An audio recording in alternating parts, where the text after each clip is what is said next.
बिस्मिल्लाहिर्रहमानिर्रहीम, अस्सलाम वालेकुम। Welcome back to my channel. तो आज मैं बहुत ही मज़ेदार सी सिंपल सी रेसिपी बनाने जा रही हूँ। मैं यहाँ पे वाइट चनों के मसाला चावल जो है ना, आज मैं वो बना रही हूँ। तो चलिए इसको बनाना शुरू करते हैं। तो सबसे पहले यहाँ पे मैंने ऑयल लिया था और यहाँ पर ऑयल के अंदर मैंने शामिल कर दिया गरम मसाला, जिसमें है यहाँ पे तेज़पत्ता है, साथ में बड़ी इलायची है, दालचीनी है, लौंगे हैं, काली मिर्च और ज़ीरा। ये डालने के बाद यहाँ पर मैंने प्याज को था वो स्लाइस कर लिया था, ये मैंने शामिल कर दिया। अब यहाँ पर मैं इस प्याज को फ्राई कर लूँ जब तक प्याज का कलर जो है वो गोल्डन ब्राउन नहीं हो जाता। जब प्याज का कलर यहाँ पर ये देखिए गोल्डन ब्राउन हो जाएगा तो इसके अंदर मैं शामिल कर दूँगी यहाँ पर टमाटर की पेस्ट। उसके बाद इसके अंदर मैं शामिल करूँगी यहाँ पर लहसुन और अदरक की पेस्ट। मसालों में शामिल करेंगे इसके अंदर चिकन पाउडर, नमक, लाल मिर्च का पाउडर, हल्दी पाउडर और साबुत धनिया का पाउडर बनाकर मैंने वो शामिल कर दिया इसके अंदर। यहाँ पर मैं इसको अच्छे से मिक्स कर लूँगी और इसको जो है पका लूँगी मैं, ठीक है। और उसके बाद चने शामिल करूँगी इसमें बॉयल किए हुए, ठीक है। ये फ्रीज़ किए हुए चने थे, तो इसको मैंने ये शामिल कर दिया इसके अंदर। हमारे घर से ज़्यादा ही बॉयल किए जाते हैं, अगर एक दफ़ा सालना पका लिए तो तकरीबन इसके चावल बना लिए जाते हैं बाकी चनों के।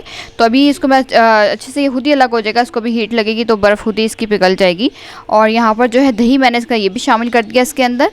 अब जो है मैं इसको अच्छे से चनों के साथ मसाले को अच्छे से भूनूंगी ताकि जितना भी पानी जो है ना ये दही का और टमाटर का जो है वो ड्राई हो जाए, सारा जो है इसका ऑयल सेपरेट हो जाए। और ठीक है, अच्छे से इसको मैं भूनूंगी यहाँ पर।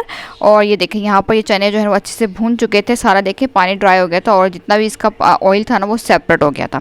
अब जो है इसके अंदर मैं जो है ना थोड़ा सा पानी शामिल करूँगी, ठीक है। अब मैं इसको डालने लगी हूँ चावल, ठीक है। चावल को यहाँ पर मैंने कर लिया था बॉयल और चावल को मैंने नमक डालकर जो है ना मैंने यहाँ पर बॉयल किया था। अब मैं वो चावल सारे शामिल कर दूंगी। अब इसको जो है ना अच्छे से मिक्स करेंगे ताकि मसाले के साथ ये जो चावल मैंने बॉईल किए हुए हैं ना ये अच्छे से आपस में मिक्स हो जाए, सारा मसाला इसके अंदर अच्छे से मिक्स हो जाए। और मिक्स करने के बाद ये देखें अच्छे से जब ये मिक्स हो गया तो अब मैं इसको रखने लगी हूँ दम पे। यहाँ पे मैं दम पे 2 हरी मिर्चें डाल दी हैं, इसको मैं दम पे रख दूँगी। और दम पे रखूँगी मैं इसको 10 से 12 मिनट के लिए इसको दम पे रख देंगे। और उसके बाद ये चावल देखें मज़ेदार से बन के तैयार हो चुके हैं, ये देखें इसको बस, ठीक है। अब ये बन के तैयार है, चूल्हा मैंने बंद कर दिया था। अब इन चावलों को जो है मैं आपको सर्व करके जो है वो दिखाती हूँ।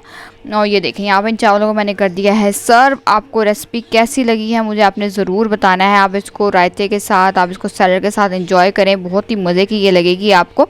चावल बहुत सिंपल से बड़े मज़े के हैं, तो एक बार ज़रूर ट्राई कीजिएगा रेसिपी, बताइएगा आपको कैसी लगी है।